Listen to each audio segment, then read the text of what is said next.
wrestling silly bits too. Having a blast bringing our show to you. They rant, they rave, they won't behave.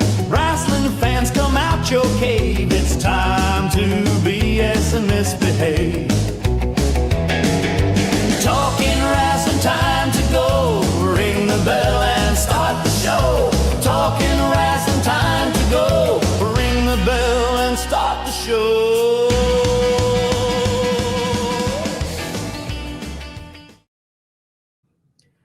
Hello, and welcome in for another episode of Talking Rasslin with Pondwater and Amy. I'm Pondwater Dave.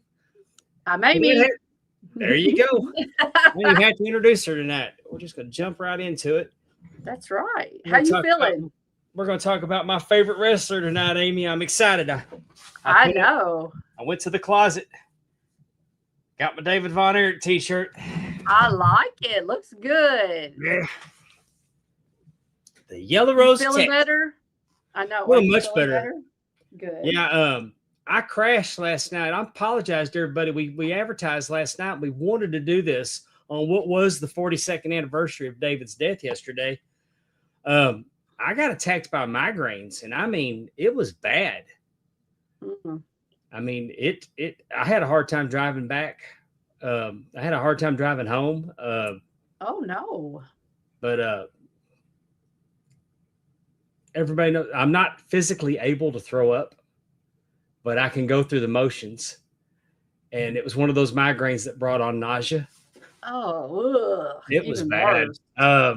But I slept in my chair for a couple hours last night. And do you have medicine to take? Do you take just over the counter? I used to keep like Excedrin or something. I'm trying to think what they called it back then. Imitrex. Mm-hmm. I used to have Imitrex for it, but I got it under control with Excedrin migraine, and I hadn't had a bad one in a long time. When I woke up, I had I could feel pressure behind my eyes, but not pain. So, it couldn't be with the weather that we have at 70, 0, 32, snowing, sunny, raining. I could have ate something that triggered it. Well, that's true. Could have, yeah, because we were all stuck in the house. So it's like, or the first time you got to get out, it was 72 degrees here yesterday. Oh, I've been wearing shorts to work all week.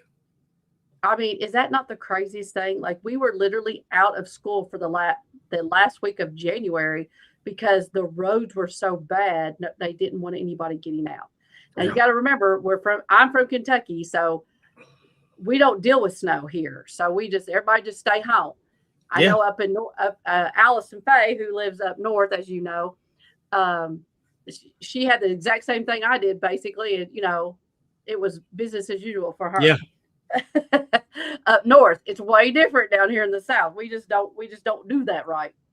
And Willie reminded me, I haven't been on in a couple of weeks because you haven't. My son is part of a co-ed cheer team, and they had their national competition the last weekend of January, 1st of February, and his team placed second in the nation. Very proud of them, as you can imagine. It was very stressful as a mom watching your child. You just like, don't mess up, please don't, because he's like lifting girls and he's holding them and doing all kinds of stuff. But they did very well. Sounds horrible. Very proud of them. I know. I bet that's what Ike told you, right? It's horrible. It's horrible. What a horrible existence. Exactly. But yes, but I was really happy to be. I was a little disappointed because obviously we were leaving our terrible weather. The competition was in Florida. But when we got to Florida, they were getting the Arctic blast. It was 40, 35 degrees in Florida. So it was just like, it wasn't what I was hoping it would be. Nice. You picked a hell of a week to go. No kidding. Oh, well. You just do what you got to do for your kids, right? Right. That's what we do. Stephanie had everybody knows the lovely Tep, Mrs. Pondwater. She had yesterday, our state representative, Mrs. Stephanie Foster, invited Central Hines, Stephanie and her Pee Wee team and the girls team yay! because they won their championship, and they invited them to come to the state capitol. They gave them a tour. Oh, that's so awesome. Fed them lunch. Had Raising Cane's brought in for them, and took them into the Senate, and the state Senate recognized them. And then they went to the House of Representatives. The state senator walked around with them. The mayor of Raymond went with them, and how wonderful. Now, how old are they? The fifth graders? They're all fifth graders. Fifth graders. What a wonderful experience that they got to have. Bravo for your state representatives and senators to do that for them. I think I've told you that, we don't talk politics on here, but I firmly believe there are no public servants anymore, just career politicians. But but Miss Stephanie Foster is an exception. She is truly a public servant. She goes way out of her way to celebrate everybody in her district. Everybody. Oh, she's got no ties other than that school being in her district. She's got no ties to that school. But that's awesome. I mean, if you'll check her social media, she's constantly celebrating the victories. She's there. She's very, very involved in our community. And they gave him a proclamation. Yeah, they gave him a proclamation, and it's framed, and but they went to the legislature, and the Speaker of the House in Mississippi he clanged the gavel, and one of the little boys yelled guilty. And everybody laughed except the little boy's mama. Yeah, really, like So the speaker goes, "Who said that?" And they all pointed at that kid, and he goes, "That was epic, man. That was epic." And then he hit it again, and then he recognized them, called them out, recognized them for their accomplishments, and that's something those kids are never going to forget. Exactly. And you never know, that could be something that just pushes someone a little bit further, gives them that pat on the back. Well, that's awesome. We're so divided, and all we hear is bad news on, people can't get along, and it's always a struggle, and everybody hates everybody. But this is a story that happened yesterday about somebody that's trying to make a difference, a positive difference for everybody. Exactly. There was no bipartisanship. There was nothing. It was just, I couldn't tell you. I don't know what party she represents. She's for the people, and she's got a, she's serving, and you can't beat that. I just wanted to shout her out on here. And I mean, she gives me faith that there may be more like her. Hey, I think that's really wonderful. Speaking of things that are just crazy in the news, first off, I don't know if you've heard, but James Vanderbeek died. Yeah, I didn't even know he was sick. I didn't realize that he had cancer, but 48 years old. I think maybe he might have kept that. I mean, I'm not saying he did. I have no idea, but I was told that he announced it, but I didn't know. Oh, really? Oh, I didn't either. But man, 6 kids. Yeah, he was selling off all of his collectibles to try to fund his cancer treatment. Oh God, don't tell me that. That's even more heartbreaking. 6 kids, 48 years old, younger than me. He was in this is terrible. I don't tell a lot of people that I like this movie because it's just, I don't know, but Jay and Silent Bob Strikes Back. Have you ever seen the first thing I thought was, I wonder if he got his part filmed for the sequel, because they're doing a sequel. Yes, but I know that sounds horrible, but that is one of my all-time favorite movies. It is mine. I really, there are certain parts I'm not a huge fan of, but oh my gosh, I love Jay and Silent Bob. They are something else. But anyway, I thought about him as being, Silent Bob or whatever they called him in the movie. But they called him the Dawson, and he tried to say his name, and all they would call him was the Dawson. Oh, I love it. I love it. And they would, yes, Casey. Anyway, tragic, so sad. Just did not know that. Dude from 3 Doors Down, Brad Arnold, again, did he die of cancer too? I think he did. I don't even know. That's terrible. Hey, and on another note, it turns out Kurt Cobain didn't kill himself. He was murdered. Oh, I did not know that. Yeah. What? Who? What? It's been changed from suicide to homicide. Are you serious? Who do they? Yes. Why do they think? What? Because Okay. a private investigator has proved there was no way possible for that man to have killed himself. So what? So are they going to open it up, or is that just on his death certificate now? I just saw it yesterday. Okay, we're going And to have to the investigate investigator, that more. I mean, the investigator was showing the gun that he supposedly killed himself with. And I mean, he had to have arms. It was a 6-foot shotgun. Like he's trying to prove it was physically impossible. And it's a whole deal. Interesting. Well, I am already on one case. I can't worry about Kurt Cobain's killer yet until I find out who has taken Nasty Guthrie. So that is, if you have seen any of this saga, have you seen any of it? Have you I'd heard about it at all? Oh my just Lord. bits and pieces. I don't watch the news because it's depressing. True. But I'm familiar with Savannah Guthrie. I'm a fan of hers when I watch the Today Show. It is the wildest thing. We've got this poor 84-year-old woman that someone has kidnapped. There are ransom notes, but they don't think they're not for sure how legitimate they are. Then they've got this video of an intruder that apparently took her, but like it's been crazy. They detained somebody last night, but they let them go, and now they think they found a glove about a mile and a half away. Like it's just, I know that it has got to super difficult for the police to be doing basically all their work is in front of the camera because there's 24-hour news is just like right there in their face. And I know they're going to make, I mean, of course you're going to go down one road and it's not going to be the road you should be going down. So you got to go, but they're doing this in kind of like real time. And like, everybody's like, it's like they're broadcasting to the guy that did it. It's like, to me, it seems like whoever did it is finding out the progress as it happens.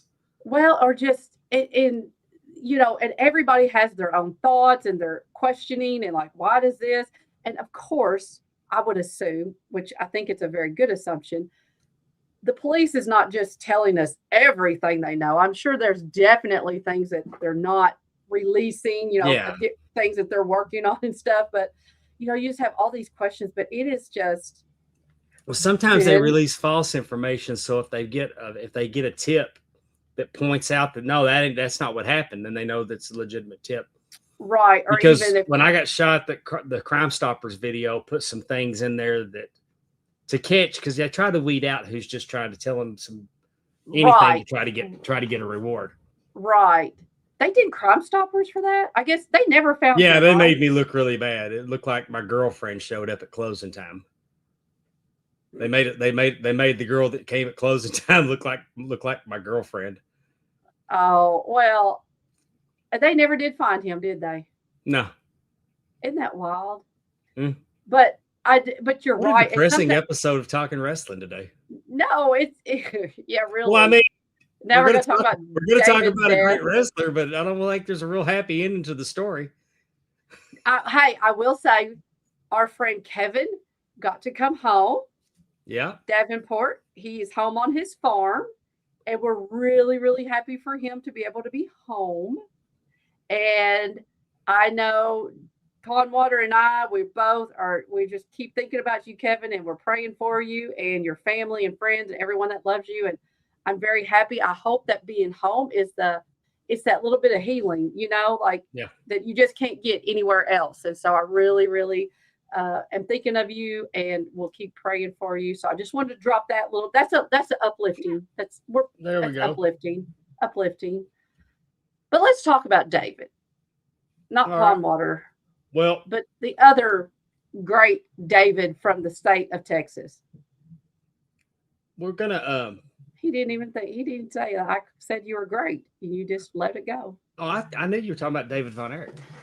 No, I said the other great David from the great state of Texas. There we go. David Von Erich. See, I try to compliment you. Well, Amy wants to play trivia first And because David, go she ahead. don't want y'all to learn anything about him, so you can answer the questions. And Pondwater is not allowed to play until Yeah. I give him maybe I might let him answer a question or two, because that's no fun. I'd be He's gonna embarrassed sit if I there. couldn't, as much as I've looked at what he did in Florida.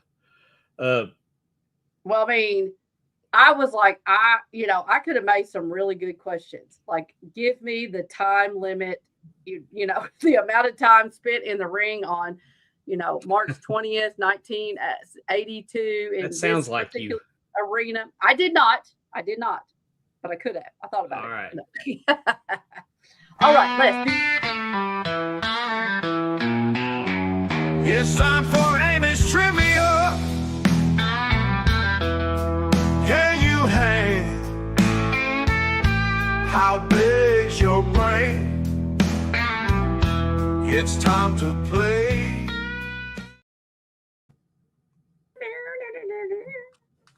All right, so this is all trivia about David Von Erich's short but very impressive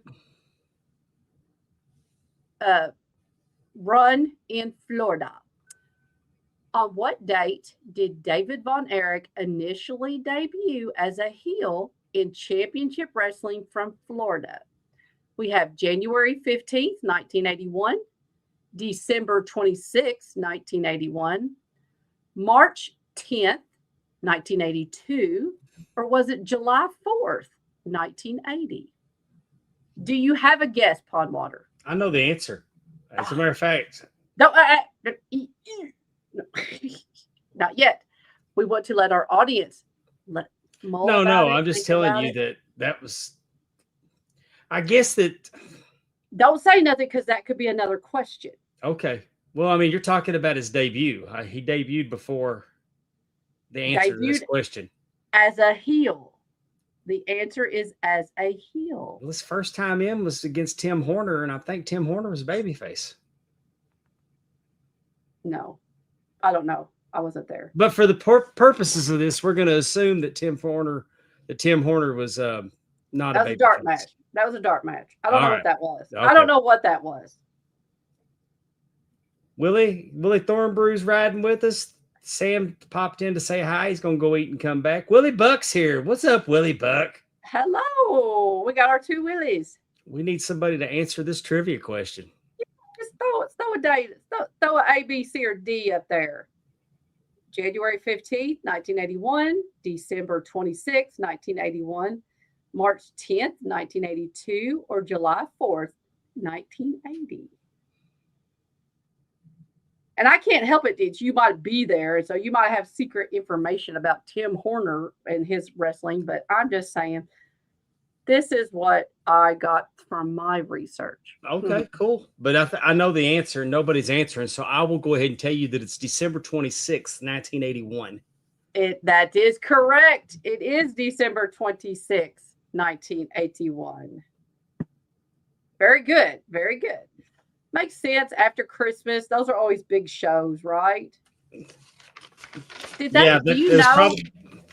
Championship Wrestling from Florida, did they have Christmas shows, or was this a Christmas show? You know what I'm saying? This is probably their Christmas show. And do you have a question about this match? I do. Then I will not answer it. I will not give you further information about this match. Okay, good deal. That's very good. That's why you weren't allowed until I said answer. You can answer. No. All right. We are going to do the next question. What title did David Von Erich win soon after arriving in Florida? Did he win the NWA Florida Heavyweight title? Was it the NWA Florida Television Championship? Did he win the NWA Southern Heavyweight Championship, Florida? Or was it the NWA North American Tag Team Championship? So you got 4 great options. What title did David Von Erich win soon after arriving in Florida? And I will say, because I know David, why do I keep calling you that? Pondwater wants to tell you is that He won this championship when he debuted on December 26, 1981. I don't know if that helps anybody in the chat. Got some mulling, got a lot of people thinking about it. Yeah. What title did he win? Basically, when he debuted in Florida. Because also, you don't know. He might have debuted with a partner. He could have won those tag team championships. You never know. You don't know what he did. Nobody's guessing. Nobody wants to guess? Okay, Pondwater. That's the NWA Southern Heavyweight Championship. Is it okay if I say who he defeated? Yes. He defeated Jack Briscoe, former World Heavyweight Champion Jack Briscoe. Yep. They say the Florida version because there was a Southern Heavyweight Championship in the Tennessee territory that was recognized as the AWA version. Mm.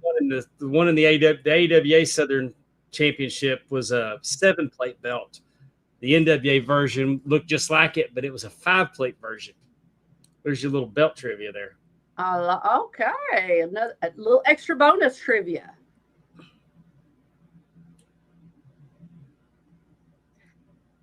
David Von Erich's heel stable in Florida included which of these wrestlers? So he's in a stable. Who else was with him? Was it Kevin Sullivan, Kendo Nagasaki, Ric Flair, or Ole Anderson? David was in a heel stable in Florida, and one of these wrestlers was included. Who was he in the stable with? Kevin Sullivan, Nagasaki, Flair, or Ole Anderson? Well, his tag team partner / mentor is not listed here. Very good. You need to be quiet. Okay. Don't be loud. All right. Don't think out loud. They're not answering in the chat tonight. Nobody wants to take a guess. I promise you don't get anything if you get it or if you don't get it. Willie's guessing A, Kevin Sullivan. That's a good guess. That's a good guess. I'm going to guess B. I'm going to go ahead and get, because I don't know the answer to this. I'm going to guess B, Kendo Nagasaki. Mm-hmm. How come? What are you going with him for? Because I want to say that when I reviewed David's Florida run, I don't remember him crossing paths with Kevin Sullivan. Okay.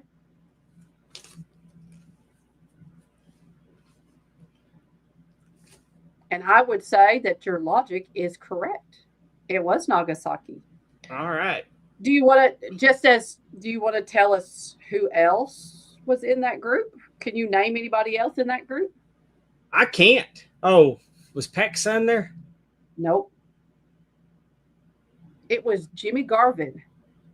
Oh, I did know that. And they were under the guidance. Do you know who the manager was? J.J. Dillon. J.J. Dillon.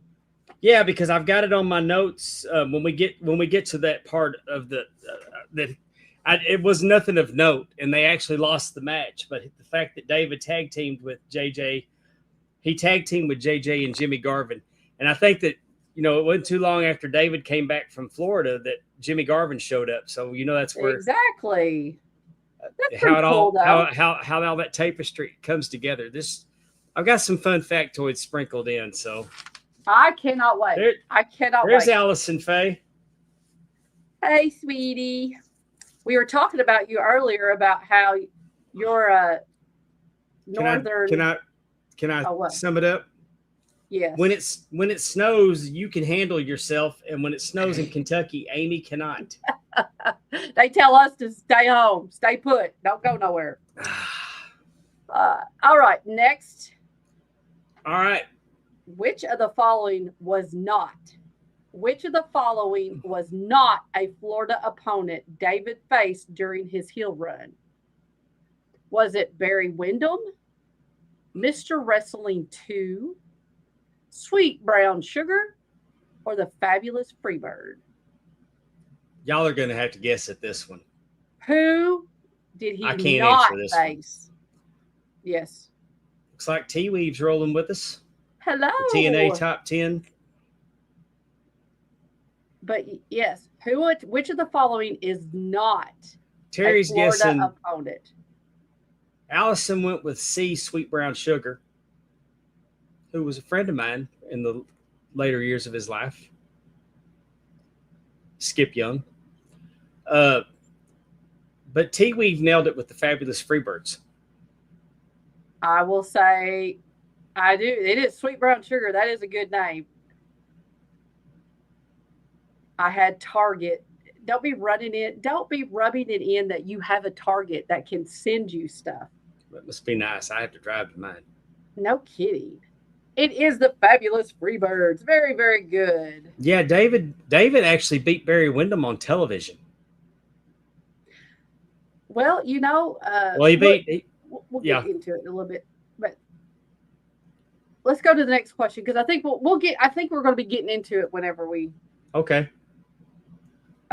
You can order delivery to your house. Shut up, Terry. No, you don't need a store, but you know you have a store, and so you know how we feel about that. In early 1982 in Florida, which veteran mentor regularly teamed with David Von Erich? Was it Jack Briscoe, Dory Funk Jr., Buddy Rogers, or Harley Race? In early 1982 in Florida, which veteran mentor regularly, that's a hard word, teamed with David Von Erich? Was it Jack Briscoe, Dory Funk, Buddy Rogers, or Harley Race? Allison went B, Dory Funk Jr. Terry copied. Well, Buck, you want to get yours? You want to get your answer in before I reveal the answer? Go ahead and tell us. Yay! Dory It Funk was. Jr. Yay! Oh, Willie O. Jack Briscoe. Oh, both of them put A. No, it was Willie's went A. It was Dory Funk Jr. Yes, it was. And the last question is a fill in the blank. That's okay. What were you going to say? I'm sorry. I was just going to say that together they defeated Jack and Jerry Briscoe on television for the tag titles, and the win is one of the move they used to win. It was just a Dory double leg Jerry, and David put his leg through the ropes and put his foot on Dory Funk's butt to give him leverage to get the pin. It was such a cool. It was so simple. It was genius. You gotta love it. Exactly. It doesn't have to be, flip flop and fly, right? Yep. And I have a replica of that belt, but I'm not going to pull it off the shelf. No. We don't need to do that. Don't need to bring everything down, right? Yeah. All right, fill in the blank. This is our last question. Kerry Von Erich later joined his brother David in Florida as a heel. Hang on. Look at this. She is a genius. She is literally a rocket scientist. Look at you go. The ghost of Gino Hernandez will be there shortly to deliver you absolutely nothing.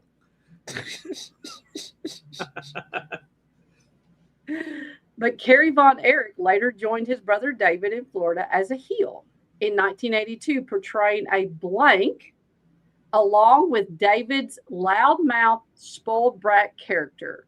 So what kind of character did Kerry Von Erich portray as a heel, accompanying his brother David, who was a loudmouth, spoiled brat character?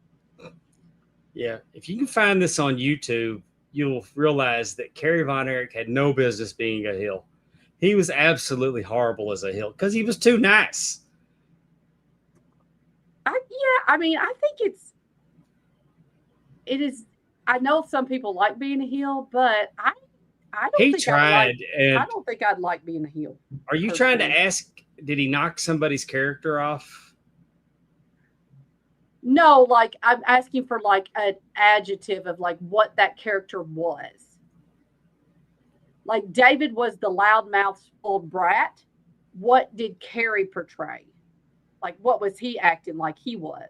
God's gift to women.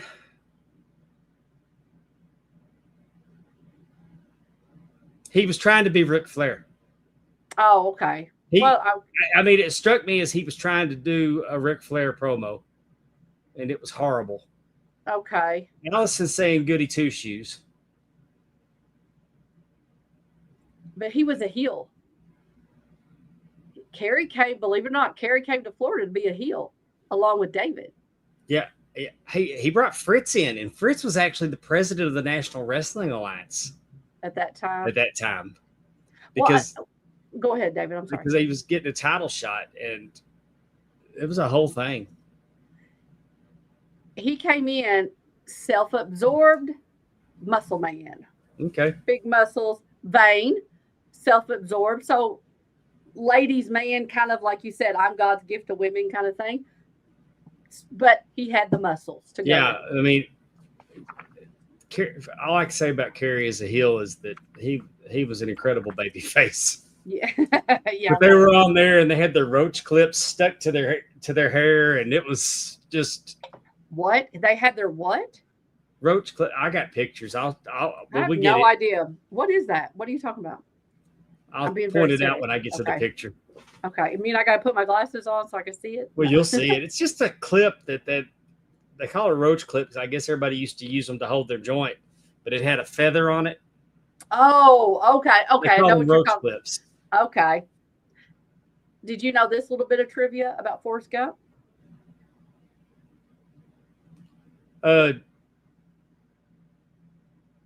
I did not know that.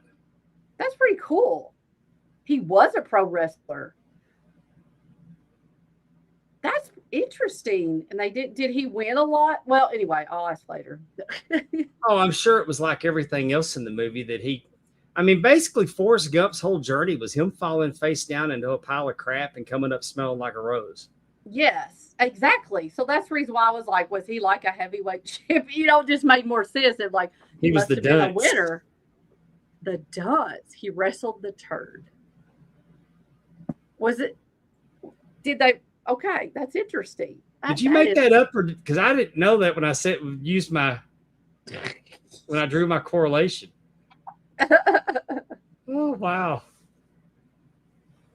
I mean, I that's was not fun. expecting- yeah, I wasn't expecting that little bit of trivia. Yeah, what we're going to talk about tonight, we're going to talk about David. David was born. I mean, not born. He debuted. He debuted in 1977. I can't get the exact date. For WCCW, right? I mean, like Right, yeah. wrestling. It Period. wasn't. right? Actually, it was still big time wrestling back in '77. Okay. and- Yes. Yes. But he made his debut against Gary Hart. How old was he? 17? Was he 7? How old was he when he debuted? I'm sorry. He was born in '58, so he was 19. Okay. I know they're usually like young. He- like I think he got hurt playing basketball in college, and that's why he went ahead and became a pro wrestler. I gotcha.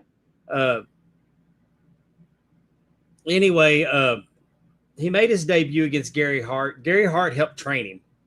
Mm-hmm. Of course, that wasn't publicized back then. Sure. Gary Hart, and probably much like Skandar Akbar, that had Mike as a first match because he wanted to take care of him. Yes. I'm sure Gary Hart probably.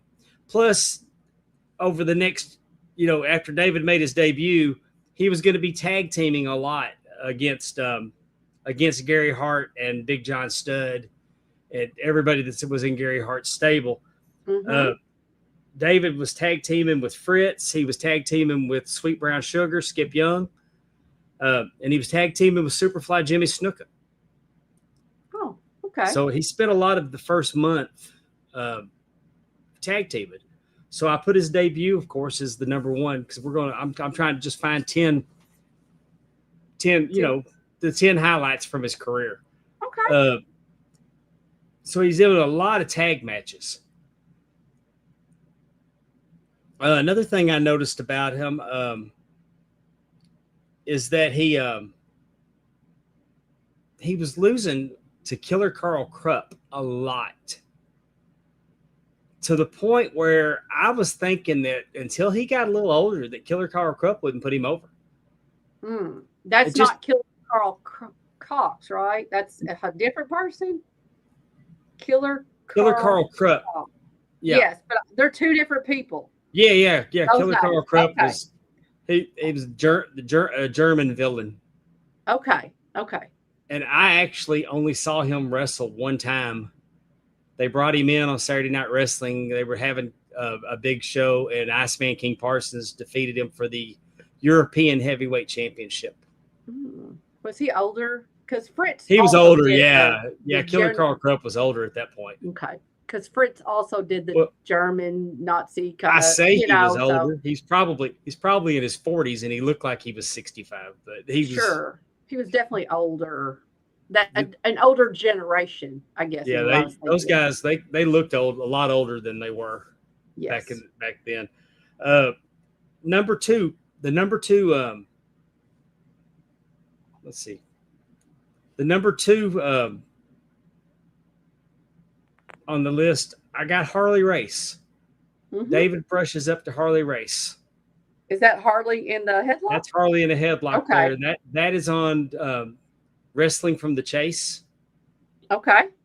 This is actually a handicap match with David and Fritz against Harley Race. Oh. But Fritz really, I didn't see Fritz do anything in this match but stand outside the ring and let David do it. Okay. But this is later. This match took place a little bit later, but on September 6th of 77, David got a title shot, and Harley Race won. Sure. How much? Well, actually, that was before that on May 27th. No, I take that back. You'll have to forgive me. On August 15th of 77, David wrestled Harley on television in a 2 out of 3 falls match, and they went to a 30-minute time limit draw. Then he got a title shot. He got a title shot in Fort Worth, and Harley beat him. Right. But no, Willie. But this match right here that you see, and David got title shots up until, he'd go work, and he was working Harley a lot.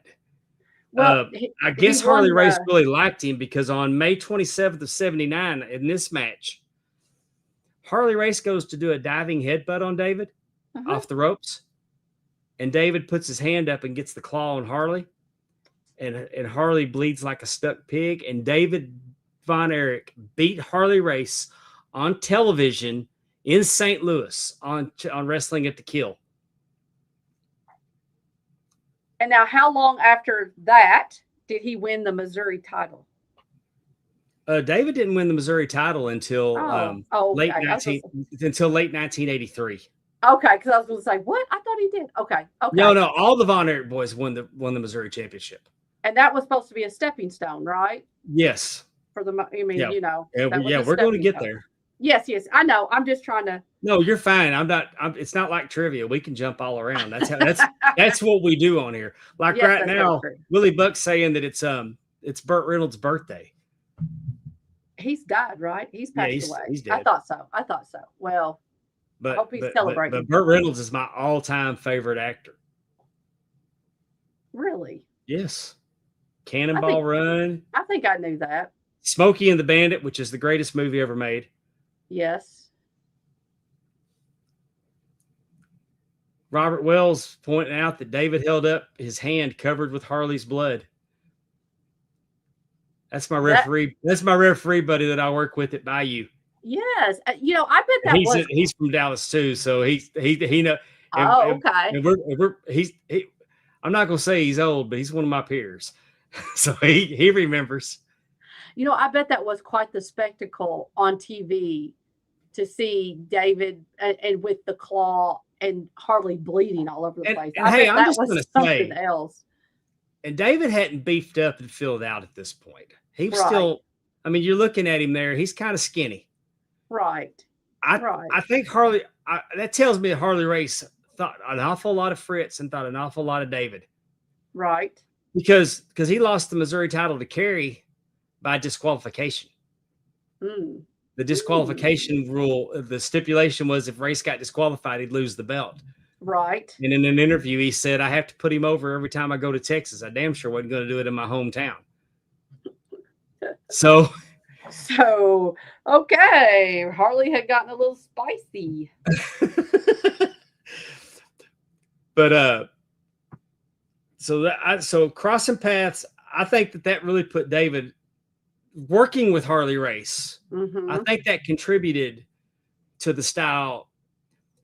All three Von Erich boys had a very different style.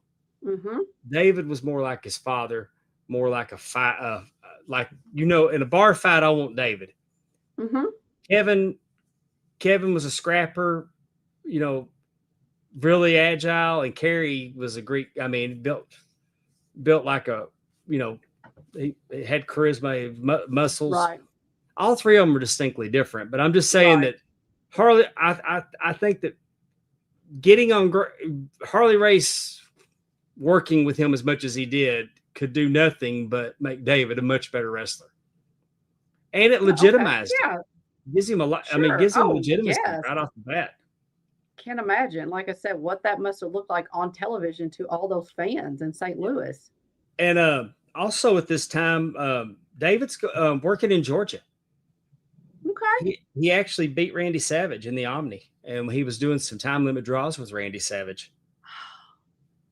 So I mean, he's traveling. I mean, they're getting him out there. He's working Houston. He's working Missouri. They got him over. They got him over there. I wish I could find the Georgia Championship Wrestling to see David on there. Back in the 70s. My collection only goes back to the late 1980. I've got from 80 up. Oh. I meant to say that he also wrestled. I don't have the date in front of me. I meant to write it down but he wrestled Madison Square Garden also against Davey O'Hagan. WWF? Yes. Awesome. Cool. Vince Sr. thought an awful lot of the Von Erichs, so much so that when David dies, he gets a 10-bell salute on a WWF syndicated show. And I mean, Right. That was, to acknowledge that there was even other wrestlers. Oh, man, look at this. Yeah, this picture was in 1984. Yeah, you can tell David is a lot more full. He looks a little bit older, a little bit more muscular, a little bit more, definitely more brutal here. And the reason I know that this is 1984 when this picture was taken is because David's wearing the yellow trunks with the blue stripe. And he started wearing those around Christmas. Mm-hmm. When he wrestled Flair on Christmas. Because I have the yellow trunks with the black stripe. Right. I wouldn't be surprised if it's red, white, and blue ropes. It could have been from Missouri. Because I don't remember him wrestling Harley Race in Texas in January. Mm. But anyway, here's another one. This is one of the early pictures of David and Race. Look at that hair. Yeah. David's hair, not Harley's. David's hair.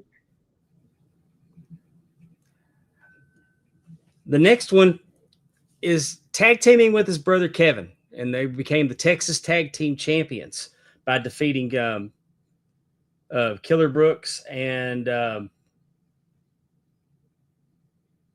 want to say defeated Killer Brooks and Mark Lewin. How old were they? Roughly. And I'm throwing asking you questions you weren't ready for. Because he has the same trunks on that first picture This was in 78. 78. Yeah, this was in April of 78. Then they'd go on in October to win the American Tag Team Championship from the Funks in 25 minutes. What else? David also was wrestling at this time was wrestling Brody in Houston. Of course, Bruiser Brody. Bruiser Brody. Okay. Yeah, they were bringing him in, and he lost to Bruiser Brody in Houston. Gotcha. They kept these titles until February of the next year, and they lost it to Mark Lewin in the Spoiler, which I'm sure would have been managed by Gary Hart. And just as a side note, on August the 4th of 78, David in Houston wrestled Del Valentine to a 15-minute time limit draw. You want to take a guess? You want to take a guess to who Del Valentine later became? Greg Valentine. No. He was billed as Greg's brother. He was. Okay, don't tell us. Don't tell us. I don't know who. Freebird Buddy Roberts. Oh, Freebird Buddy Roberts. I think I knew that. We've talked about it on here before. Yes. Okay. Yes. I just thought that was an interesting. I thought that was pretty neat that they had crossed paths back then. Yes, it is cool to see all the like you said, the moving. Yeah.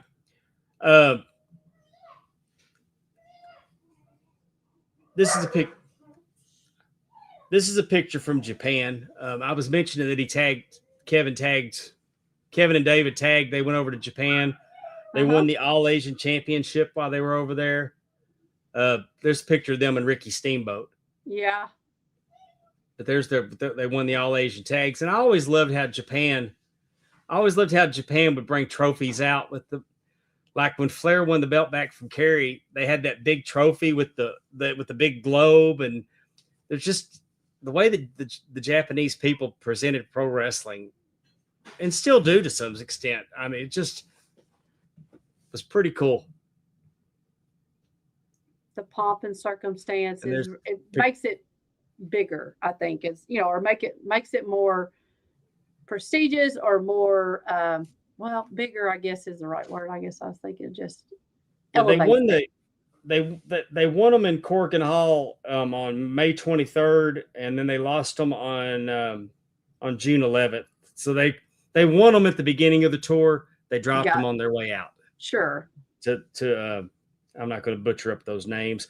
They also won the NWA World Tag Team titles from Ali Mustafa and Hercules Alala on February 22nd of 1981. In Japan? Where were they? No, that was in Texas. Oh, in Texas. Okay. Yeah. But just even like in this picture, there was multiple versions of the NWA World Tag Team titles in the early 80s.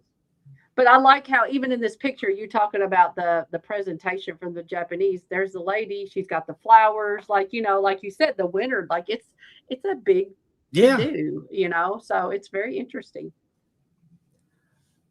The number 4 thing, becoming the Texas Heavyweight Champion. This was a big deal. David Von Erich held the Texas Heavyweight Championship.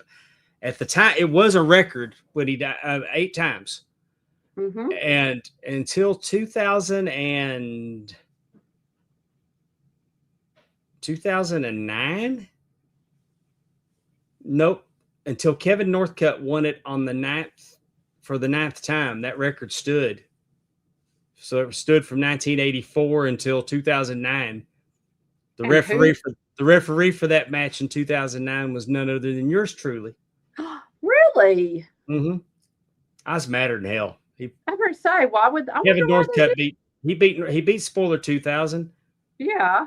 And but why take that away from David Von Erich? Well, no. Well, yeah, but I mean that's not I'm not worried about that part. It was just that Spoiler 2000, I really like him, and Northcutt didn't give him anything in the match, blew up and wanted to go home early.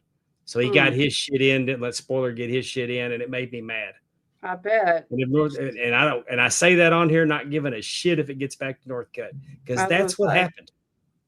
That's what happened. He sounds like a real winner.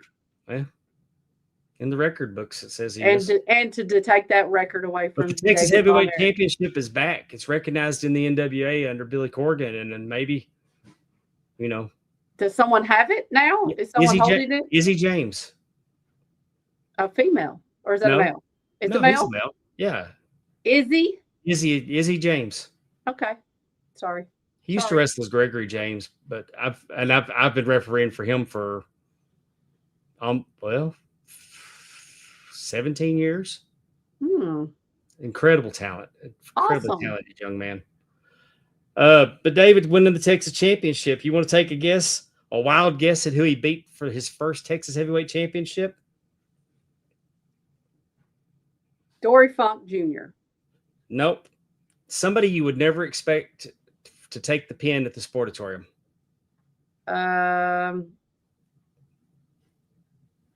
Fritz. Bruiser Brody. He defeated Bruiser Brody. Let's keep on going. There's a good picture of him a little bit later.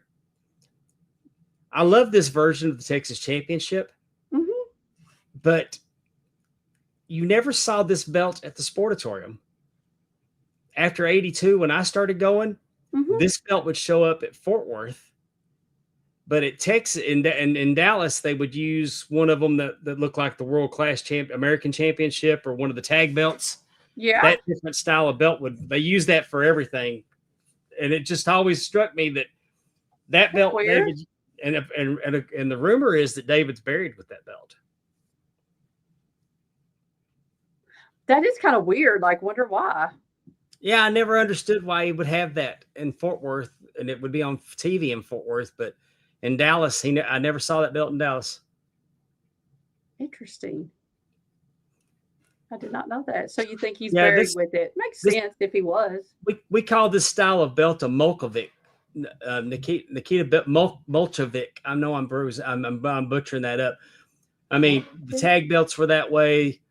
Everybody had belts. I mean, that was just kind of like, if you'll notice, the Southern belt was like the world class belt. That was like like the Mississippi belt, like the Missouri, Louisiana. Everybody used the same style belts nationwide. What did you call this style? Molkovic. It's a cast belt. It was made by Nikita Molkovic.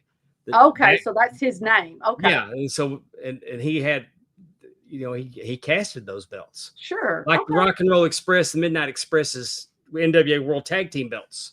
Okay. Okay. That's cool. My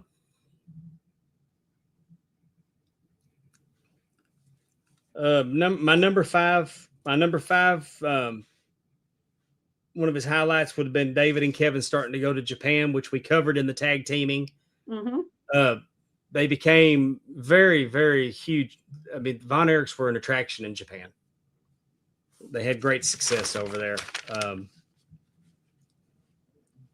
My number 6 is Ric Flair.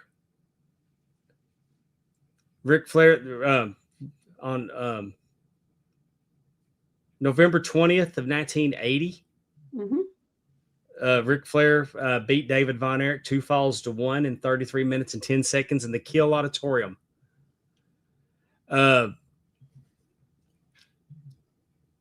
Starting to work with Ric Flair and chasing Ric Flair for the championship. They started working a lot. Ric Flair actually beat David Von Erich in the Missouri Championship tournament in 1983. And he won the Missouri title. And then he lost the Missouri title to David and went and got the world title back from Harley. See how that works? Yes. So David beat Ric Flair for the Missouri Championship. Okay, that's who. Yes. So Have you ever had an opportunity to talk to Ric Flair about working with David? As I just yeah, I've as asked much. him several times. He thought David was great. Hmm. Tells a story about partying with David and then taking all of David's clothes and his car keys and Oh, leaving him there butt okay. naked and leaving him there butt naked in the hotel. And David had to come out wearing I think the shower curtain. But no, he liked working with David. So, uh, uh, so I think him crossing paths with David would be like the next highlight and the next progression in his career. Hmm. And then he goes to Florida. And out of all the 10 highlights of his career, I think his time in Florida, may be I think that's the most important part of his wrestling career Uh-huh. because I truly believe that David was groomed to be the world heavyweight champion. Yes. He had all the tools for it. He could cut a promo. He could wrestle any style. David wrestled like a heel, always. Uh-huh. They never acknowledged him as being a rule breaker in Florida once he came back, but they did say that he wrestled a lot tougher in Florida.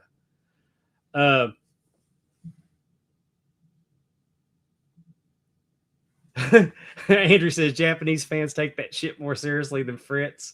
He also says that the Missouri champ was always going to be the real number one contender. Yes. So I credit David's time in Florida. I think that was his finishing school. I think that was his finishing school. He started in 77. They put him in there with Race. I mean, David was wrestling all kinds of. Let me just go back. Hmm. Let me go back and just tell you some. In 1978, he was wrestling Killer Brooks, Killer Carl Krupp. He wrestled Boris Malenko. He was tag teaming with Jay Youngblood. He was wrestling Dick Murdoch. He was wrestling Brute Bernard, Johnny Valiant. He wrestled JJ, Doug Summers, Buzz Tyler. Then he crossed paths with Gino Hernandez. That's important at 78. Yep. March 31st of 78 is when he crossed paths with Gino Hernandez, which went on to be one of his greatest opponents. They traded that Texas title regularly. He was wrestling Jimmy Valiant, Bruiser Brody, Bad Leroy Brown. I mean, he was in there with the Funk Brothers. He was wrestling Dory and Terry regularly. One of those generational talents, they talk about Yeah, sometimes. I mean, He really could have been. I'm just he wrestled and he went to San Antonio and tag teamed with Ivan Putski and got and they got disqualified against Dale Valentine, Buddy Roberts, and Tully Blanchard. Oh, really? Yeah. But he was getting time in the ring with Tully Blanchard. Gonna have to ask you about that. Just, he was progressing. Yes. I mean, and traveling. Bulldog Brown.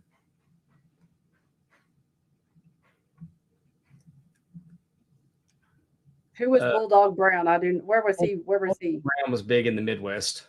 Midwest. Okay. He's making regular trips to Amarillo. He was, wrestling Bull Ramus.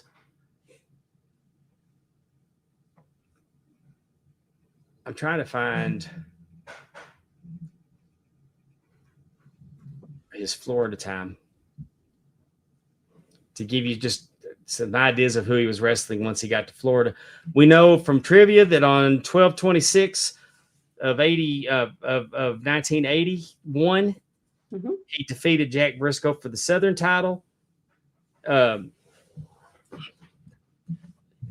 and Dory won the North American Tag Team titles from Butch Reed. They lost them to Butch Reed and Sweet Brown Sugar. He won the Florida TV belt from Sweet Brown Sugar. And I also noted that he tag teamed with J.J. Dillon and Jimmy Garvin. And then he flipped face before he left and went and then feuded with Dory Funk. But I mean, while he was there,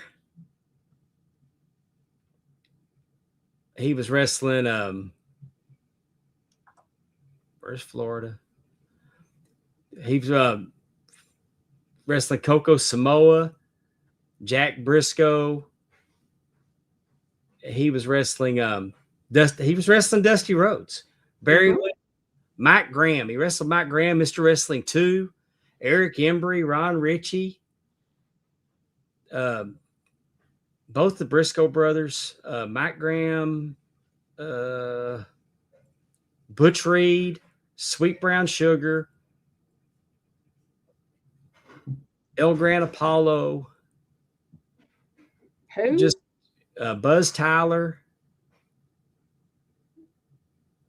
So I mean, David was doing work, and then B. Brian Blair, of course, Steve Kern, and then once him and Dory fell out, then he started wrestling Dory.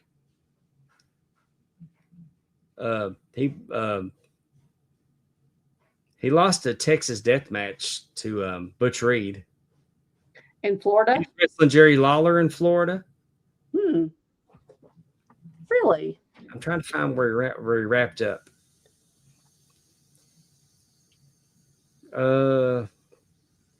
He finished up late summer. He dropped the Southern title to Derek Draper, who I would have to throw into my Google machine because I've never heard of it. So you can tell he was on his way out. Young and upcoming. J. Dillon, and then Dory Funk beat him. And that was it. I mean, Dory Funk beat him on his way out. So then he makes his return. Then he makes his return to Texas. And, his last match in Florida was July 18th. And on the 15th of August of 1982, which, by the way, was my first time to ever attend the wrestling matches live. I mean, it was my first time. Yeah. Him and Kevin beat Kabuki and the Magic Dragon for the All Asian titles. Did they say like where he had been? Like, did they like when he came back to the Sportatorium, like were they like? Yeah, they said he's back from Florida. He'd been touring. Did say, okay. I didn't know like if they, like he was in Japan. They never. Yeah, they shied away from him being a rule breaker. But okay. Well, I just didn't know like if they would say he's been on, like not make something up, but just be like, oh, he's been in Japan for 8 months or whatever. I didn't know. No. And he was still making shots in Texas. I mean, he was at Fritz's retirement match in July. Okay. I mean, he was traveling, and there was times that, it wasn't July, it was June 4th. But then he'd go back to Florida. But he was also wrestling in Missouri at that time. He was still traveling. Okay, I got you. So he sprinkled into Texas every now and then while he was there. I would love to see the bull rope match with him and Dusty Rhodes. But where did that take place? Florida? Florida, yeah. I just had it. At the Lakeland, Florida, at the Civic Center, June 5th, 1982. And then Kerry came in on June 12th, and they defeated Crusher Blackwell and Kim Patera. I take that back. That was the Checker Dome. Anyway, David returns right off the bat. Him and Kevin win the All Asian Tag titles, and then he gets the Texas Heavyweight Championship back from Bill Irwin. Wild Bill Irwin. And then he's kind of feuding with King Kong Bundy, and Uh, they're kind of feuding with Gary Hart and Armand Hussein's not Devastation, H&H Enterprises. Mm-hmm. And this will go on. Nothing big going on really up until Christmas. I say that after he returned home, that was big. And now we're going to focus. Now we're going to focus on the World Heavyweight Championship. Mm-hmm. Now he's starting to wrestle Ric Flair. He's starting to chase the World Heavyweight Champion. But the first thing that he does is, as part of his returning home, is on Christmas night, he not only defended successfully the Texas Heavyweight Championship, he was a replacement for Buddy Roberts for the Freebirds in the finals of the World Six-Man Tag Team Championships. We watched this. We've watched that here, haven't we? Yeah, and not only did he replace Buddy Roberts, he actually won the six-man tag team titles for the Freebirds. Yep, I remember that. And in doing so, there we go. There's Florida, Amy. There's the what do you call them? Roach clips. So then, as soon as the match was over, he relinquishes his third of the tag team of the six-man belts. And there's foreshadowing right there that we didn't know in the arena at the time that Michael Hayes felt a certain way about it. But that's the foreshadowing that sent him as being a special referee with a bad mood later that night. But he just said, hey, I'm going to give my third to your brother, Buddy Roberts, and I'll be with my brothers as challengers. So, and of course, there's a picture of all three of the boys. Yep. Look at that. This is where he's going, his focus on the NWA title. Yeah. We're having the Von Erich Freebird feud early in '83. You are correct, sir. Anyway,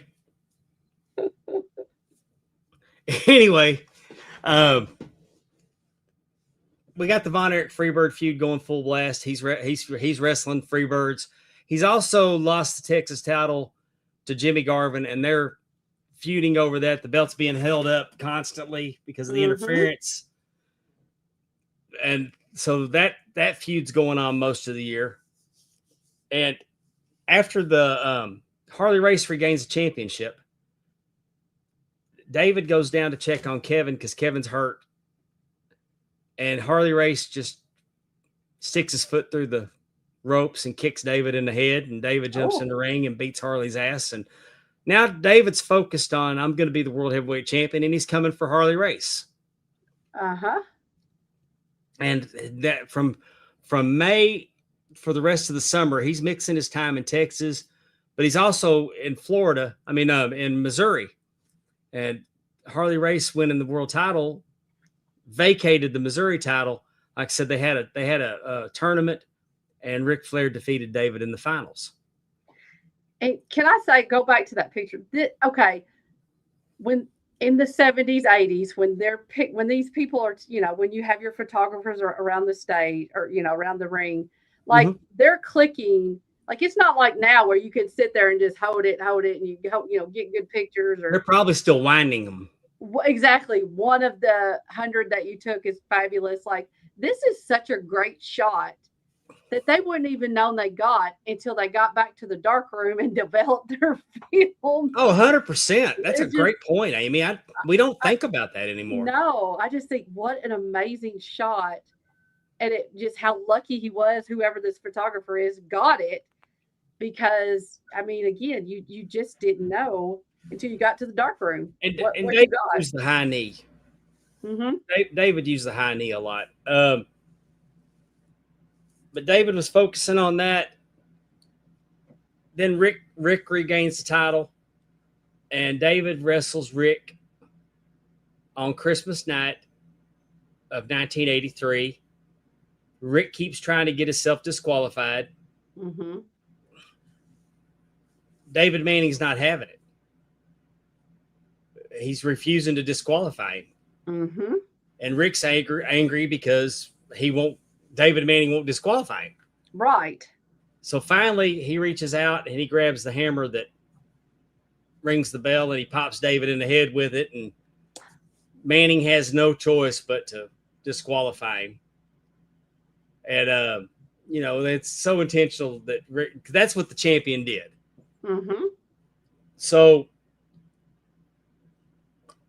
we go on after Christmas, and this is important to the story that we've talked about with the Missouri Championship, is that on January the 6th, Harley Race defeats David Von Erich for the Missouri Championship. Well, normally after somebody loses the Missouri belt, if that's kind of like, all right, we're going for the world. They have another Star Wars event in Fort Worth, Texas on the 30th. Mm-hmm. And you could go to the next picture. I'm sorry. Remember, we came back to this one. Okay. Okay. Sorry. Ric Flair had made some comments about Mike. Mm. And David came to his brother's defense and said, because Flair said something about Mike wouldn't last 10 minutes with him. Right. David said, I don't think he'll only just last 10 minutes with you. I think he can beat you. But if you can go, if Mike lasts 10 minutes with you, I get a title shot. I get to name the time, the place, the stipulations. Mm-hmm. But if you can beat Mike in 10 minutes, I'll never challenge you for the world title again. Man, let me tell you, on Mike. Ric Flair showed up to Fort Worth, Texas, and made Mike Von Erich look like a star. Mm-hmm. I was there, and I'm telling you, he made Mike. We thought Mike was going to get a win. Mm-hmm. So it's also important to note that Ric Flair was doing for Mike what Harley Race did for David. Now, let me ask you a question. Because Mike had just debuted at Thanksgiving. Right. Okay, keep going. I'm sorry. I'll ask my question in a second. No, go ahead. Well, I think it goes, okay. So say that again. So Kevin said that if Ric Flair could go. David said if Rick could beat Mike in 10 minutes. David said if Rick could beat Mike in 10 minutes, he would never challenge for the title. As long as he never challenged Ric Flair for the title again. Okay. And then Mike wrestled Ric Flair in Fort Worth. Right. Did he win? No, he went to a 10-minute draw. But was that the same as a win? Yeah, that's all he had to do was last 10 minutes. Okay, that's what I thought, but I wanted to make sure. Yeah. Okay. And if my memory serves me, Flair got the figure 4 on him and Mike didn't give up. Now let me so ask I think you, David had to get in and get the figure 4 off of him after the match. Well, let me ask you this. Like, Mike wasn't, though, as good of a wrestler as David. Like, is it really like how Harley did David? Well, Mike was only in the business for, he was in 2 months. He was only in for 2 months at this point. Okay. You're just saying that he didn't like make, okay. I genuinely believe that Mike Von Erich, had he not contracted the toxic shock syndrome, true, he would have eventually put on size like David. Right. And he had that style of wrestling a lot like David. He was kind of a combination of David and Kevin. He was starting to get good on the mic too. I think that Mike Von Erich in a few years could have possibly, we saw him when he was still developing and he was real young, and then he got sick, and we don't ever know what he was going to be then. How soon after David died did he contract toxic shock syndrome? Oh, I think it was 2 years. Okay. No, 80. I think he got it in 85. David died in 84. I think Mike got it late 85. Okay. So mid 85, April of 85, maybe. How did Mike do after David died? like wrestling wise? Was he?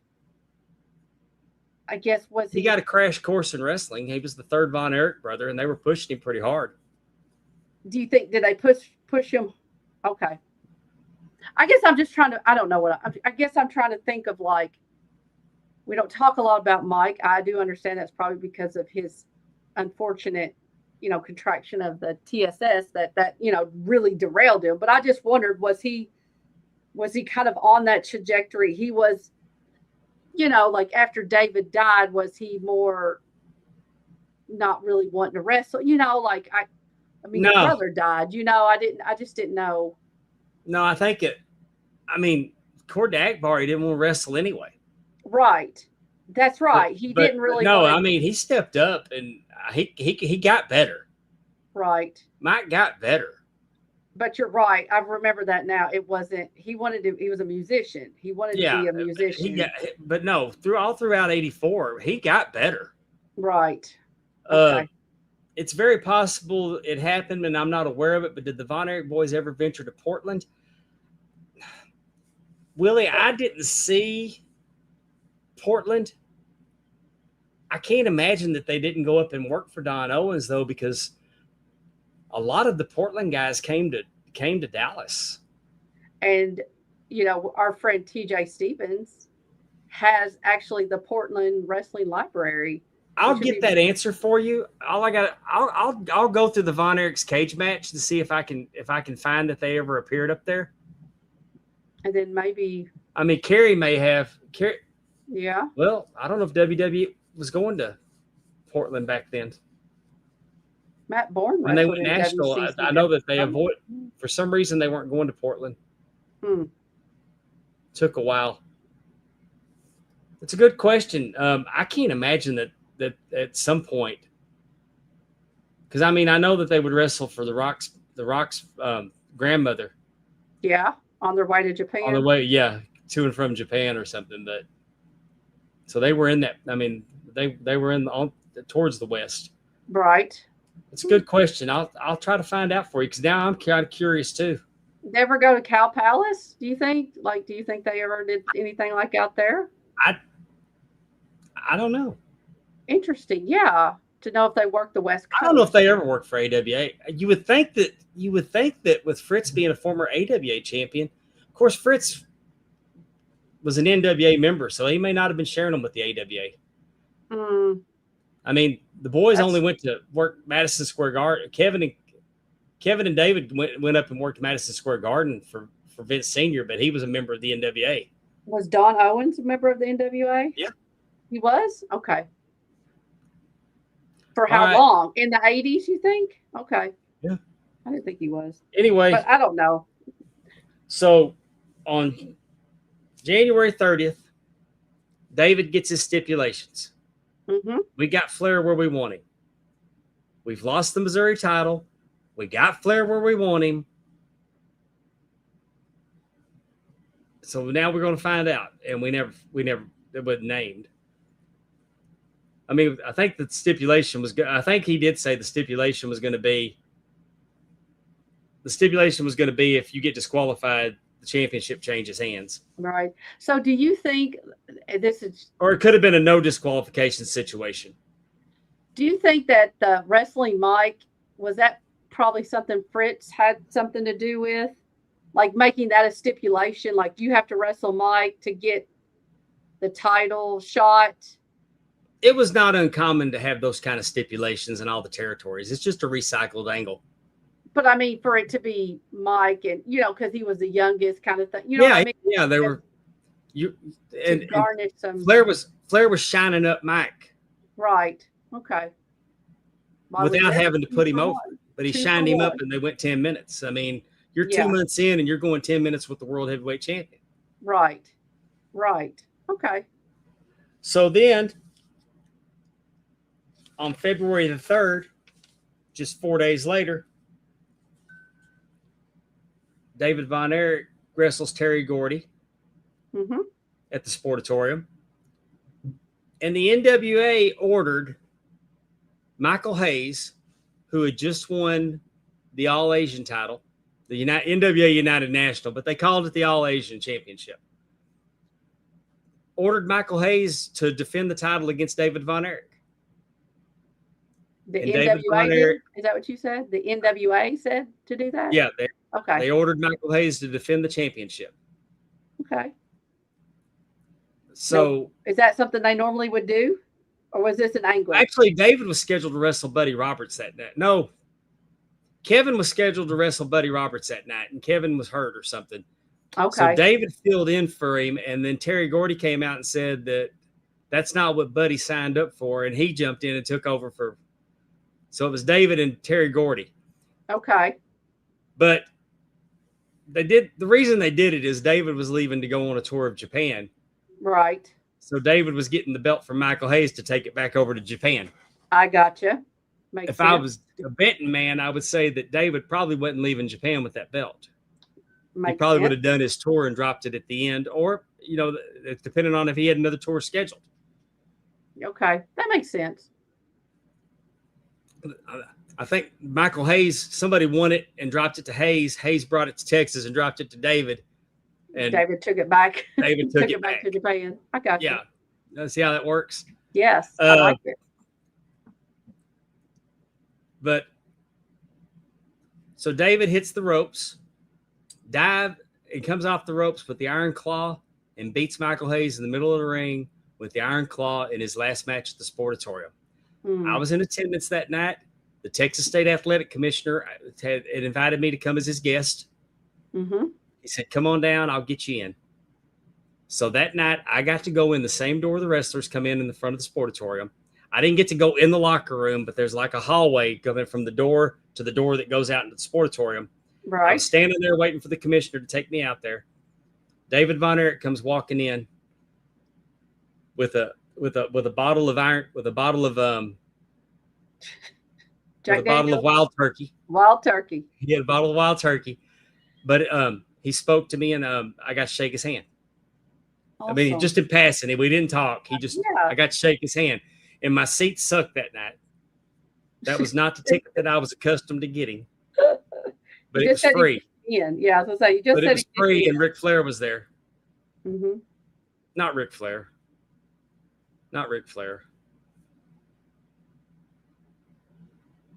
Bruiser Brody? Actually, I think Ric Flair was there against Chris Adams that night. I'd have to go look. I could be wrong about that. It starts running together. But I do know I got to go, and it was pretty cool. No, Ric Flair was there that night because he rode with David Manning. I saw, yeah. So you got to see David's last match in America, and before he died, right? I think his last match was. I think he wrestled Kamala before he went over there. Yeah, I think we did talk about that, didn't we? But I saw his last match in Dallas, and then a week later he was dead. Which they still don't really know what happened, do they? In all honesty. The autopsy report said enteritis of the lower intestine. I'm not saying that he didn't partake. Sure. But I'm saying that he had something that gave him flu-like symptoms and he dehydrated. Mm-hmm. I mean, at this time, Paul McCartney got locked up in Japan for marijuana. Right. So if they're willing to lock up a Beatle, I don't think they're going to fudge an autopsy for a wrestler. No, I wouldn't thought that they were fudging autopsy. Number one, that's not what I was thinking. I just, like, most people don't pass from the stomach flu. So I just wondered, like, if there was anything else. And you can have an autopsy that's not necessarily, it was one of the longest lasting. Oh, okay. Yeah. You can have all types of, there are different types of autopsies and what you do at them, like, I'm just curious. Yeah. That's it. It just seems kind of odd, but anyway, I don't know. So, I've been sleuthing with Nancy Guthrie. So I've got my what do you say? My aluminum foil hat on, trying to figure it all out. But David Von Erich was a man and a half. He was my favorite. He was my favorite of the Von Erichs. He was double tough. He was entertaining. He was. I mean, I really thought that. I mean, that's the first time a celebrity death that had hit me. Mm-hmm. It hit me. I skipped school, went to his funeral. Me and the little girl I was dating at the time, we went to the funeral. And a fun fact, I didn't go to the graveside. Mm-hmm. But I did go to the funeral. I actually got in the church, sat in the balcony. But I took my mother to it's Grove Hill Cemetery in Dallas. Mm-hmm. And we were there, and I'd never gone out there and looked for their graves. I don't do that. Right. But when I go to a graveyard, I normally look at the tombstones, the dates. Yeah. Yeah. I'm fascinated by the dates, born and died. So I'm looking around at the tombstones while my mom's tending to, cleaning up her parents' graves. And I'm just walking around, and I mean, I'm not 50 feet away from my mom. And I look down, and the Von Erichs are buried about 50 feet away from my grandparents. Found them completely on an accident. Just walking around looking at dates. Right. I don't like to go to graveyards. Yeah.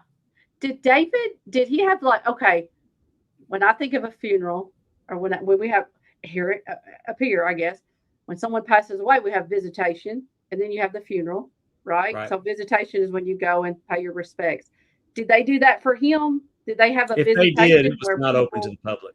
Okay. I didn't know. So they only had a funeral kind of open to the public. I'm assuming the casket was welcome shut. To come, and they had speakers outside the church so that you could hear. There wasn't like video or anything. Right. Did they have the casket was in there? The casket was in there, and it was closed. It was closed. I think it was closed. I was in the balcony. I couldn't have seen anyway, but right. I the casket.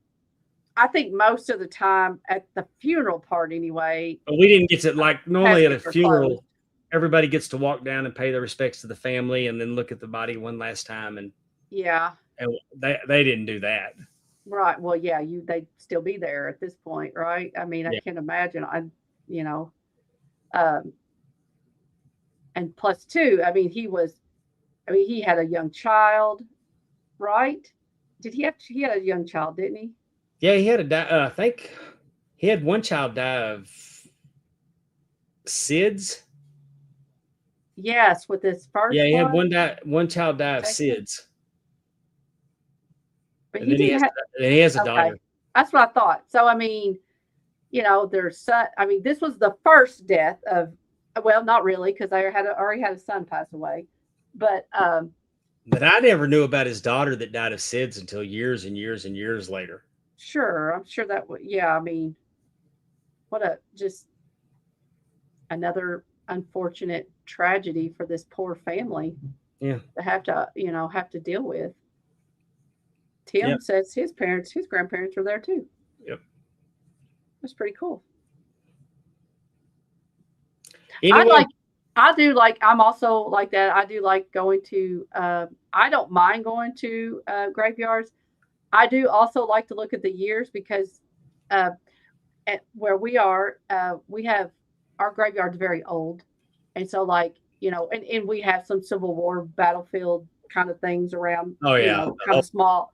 The whole town is a Civil War battlefield here. Oh, well, yes. And it's like you said, you sit there and you think about, wonder what happened. And, when you see something, a young person or, or someone, born 1889 to, 1960, you just like what they all saw in their lifetime. It's kind of crazy. So anyway. Andrew, what's your topic on the TNA top 10?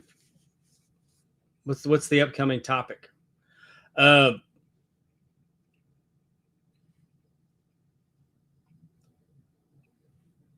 Whoever. Yeah, one of y'all tell me what the topic is. But while you're doing that, we're going to talk about Big Time Belts. Big Time Belts, Facebook.com. I don't have a picture of it. I just want to say that Muhammad Zubair made a replica of the Texas Heavyweight Championship. Uh-huh. And it's the best one I've ever seen because nobody ever gets the leather right on them. And normally the main plate looks like ass. Uh-huh. His looks really good. Anyway, I like speaking of belt. looking really good, here's the big gold belt. Yes. The most iconic belt in wrestling history. If you don't have a big gold belt in your collection's second best, no matter what you tell yourself. Woo! I like that belt. The Pinhead Hellraiser Championship. Big Time Belts doing custom belts. They did one for CVS and Aetna. That is so great. Like to think that, I mean, belts are that popular that people want to do something with it, promote their business or their program or their athletes, whatever. That is just so cool. Family. Here's the gingerbread house championship. I love it. Ooh. Our friend Russ Miller. What is Russ, Amy? He's a bitch. He's a bitch. He's a bitch with UWX belts, though. He made one that looked like the UWF, and then this Atlantic States belt, though. I like it a lot. I really dig it. The women's Empire champion with the names on the side plates, the white leather. Yes, I like that. I love this belt. And I love that Big Time Belts actually gave him a bag, shipped it in a custom bag for him. That's pretty cool. I like that belt. Tim Robbins cannot wait to get his new belt, and I can't wait to show it to you. In the immortal words of Michael Hayes, it's bad to the bone, and I'm not teasing.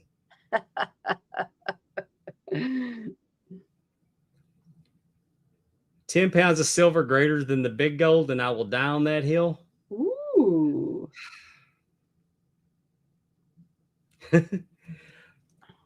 We can debate that later.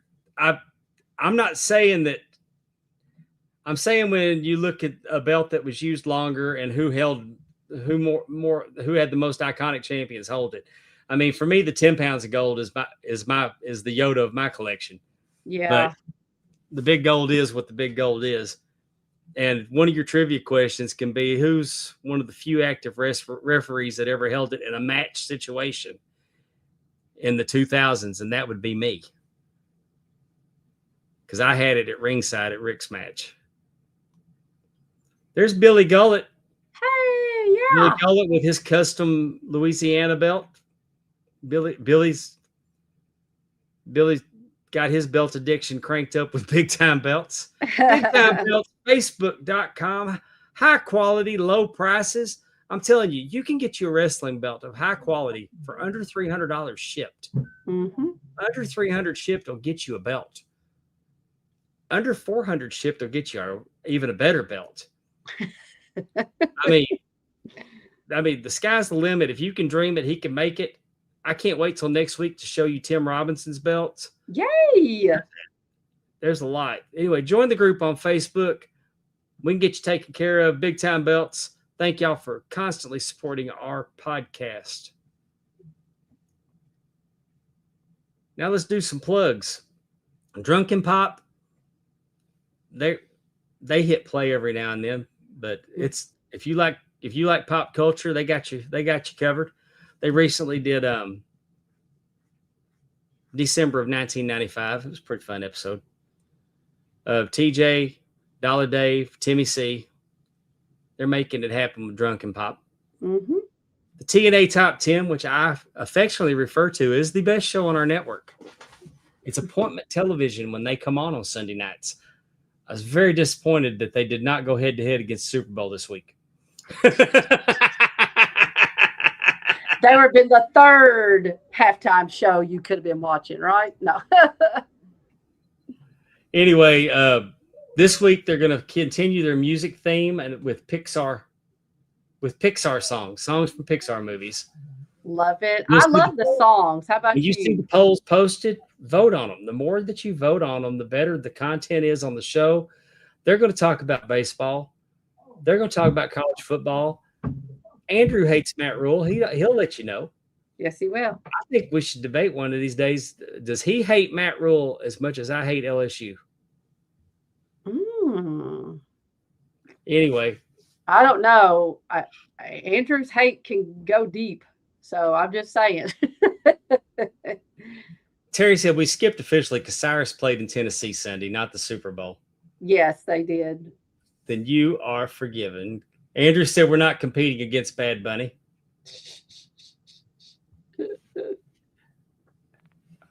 All right, I'll open that can of worms, Amy. Okay. You watch a halftime show? Yes. I kind of dug the vibe. I didn't know what the hell he was saying. I mean, but I kind of dug the vibe of the show. To be fair and honest, for me, halftime show is it's on in the background, and you're getting food or you're doing whatever. Yeah. That's what I did this year. That's what I did 10 years ago at the halftime show. You know, like I didn't do, you know, I did my same status quo. I like it, but it's like having the radio on, you know, like that's fine. Now, I probably was a little bit more animated when it was Snoop Dogg and 50 Cent and, you know, Eminem when they had their halftime show. Oh, I'm telling you, I enjoyed it. I didn't hate it, but it's not top 40 for me. Right. I mean, I treated it, more than anything, I hate that it's like, really, we're going to politicize the halftime show? Nothing to do with it. And hey, the only thing I understood that he said during the whole damn show was God bless America. I mean, but you know, I just hate all of this stuff where it's like, if you like green, then you must be a Republican. And if you like purple, you know, like this is the dumbest damn thing I've ever heard. I'm just saying that I didn't feel like changing the channel. And and also, here's another thing is that those of us that were watching the game, that's fine. This man has 51.7 million followers on YouTube alone. That ain't counting all the other. The very top video that came up when I searched him on YouTube had over 1 billion views, billion with a B. So he did the NFL did him no favors putting him on the halftime show. He did the NFL a solid by being there because he got more. He brought eyes. If they stayed and watched into the game, it was a win. But if they came just to watch the halftime show, it was a win for the NFL. WWE, the same thing. He showed up for WWE. He learned how to wrestle. He didn't embarrass himself. Yes. But he did more for WWE than WWE did for him. Right. That's like, hey, I'd love to see George Strait on the Super Bowl halftime show because I love George Strait. That'd be great. But everybody that likes George Strait was probably already watching the damn show anyway, watching the game anyway. This was a business decision. It was a business decision, plain and simple. And like I said, I thought it had a good vibe. Didn't understand shit he said. Kind of thought it was cool that a couple got married on there. Yeah, that was cute. I like that. Who don't think Lady Gaga don't sing like an angel? Right. She looked very pretty too. I mean, this is the kind of stuff I'm thinking about. She looked very pretty. You know, again, I treated it like it was a normal halftime show without all the hoop and holla that, you know, and because that's what it was to me. I listened just like I've done every year. You get your food, you do whatever, but that is what it is to me. I'm not I really, like I said, I really do not like how everything is politicized. I think we've got to stop that as a country. That would be the only thing I say about it. I really do hate that. Yeah. And why are we, it hurts my head. Yeah. Darian Staley said he'd love to see Ronnie Millsap on the halftime show. Ronnie Millsap would love to see it too. I knew you were going to say that. I couldn't wait. I was chomping at the bit. I know. I'm so glad I didn't want to step on that. Well, for this quick hour show tonight, we went 1 hour and 40. So yeah, there's a lot. I mean, like I said, just so much is in the news besides politics. You know, you had, like I said, James Vanderbeek passed away, and we had the Nancy Guthrie saga, and just, it's been crazy. And I haven't seen you in a few weeks, so I had to tell you about Aaron and all that good stuff. You want to talk about Arn Anderson next week? I would love to talk about Arn We're going to Anderson. talk about Arn Anderson next week. Okay. I'm going to be honest with y'all. Okay. I'm not excited about the current wrestling product. Oh, I didn't know what you were going to say. No, I mean, I'm watching some stuff in clips, and I might go watch. I try watching WWE. I don't want to talk about current wrestling. I mean, I'm into the indies. Mm-hmm. I'm into the indie stuff. And to answer Willie Buck's question, I'm not refereeing again until a week from Saturday. I'll be in Sharon, Mississippi for SWA. Then I'll be in West Monroe the 7th of March. I'll be in Minden, Louisiana on the 14th of March. So what I'm saying is I enjoy talking about the indies. I enjoy talking about the old stuff. I want to get back into the anatomy matches, like we did with the cage matches and the chain matches. Yes. I want to do more of that because, I mean, I can tell you that Roman Reigns and CM Punk's WrestleMania promo excited me. Oh my God, yes. That was great. That was good. Because I hate you. and hey, and when I saw Andrade beat Kenny Omega and I saw Andrade beat Swerve, I like it, but I don't want to watch it. I just don't. It don't. Y'all can get that. The wrestling scene is being discussed. The current stuff's being discussed everywhere. We're going to keep on going back, talking about the classic stuff. We need to get TJ on here to talk about Portland wrestling.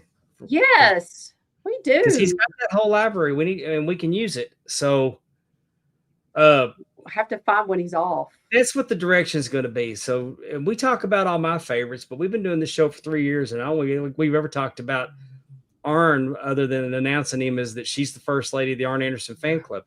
So let's do a deep dive on Arn next week. And you pick so many of his career highlights. Okay. Let's do a retrospect on him, and you drive the ship next week. Okay. I got you. And we'll do that next Tuesday right here on Talking Wrestling with Pondwater and Amy, exclusively on the Markout Moments Network. Good night. Talking wrestling, time to go. Thanks for watching our epic show. See you next week, same time, same place. Markout Moments is your happy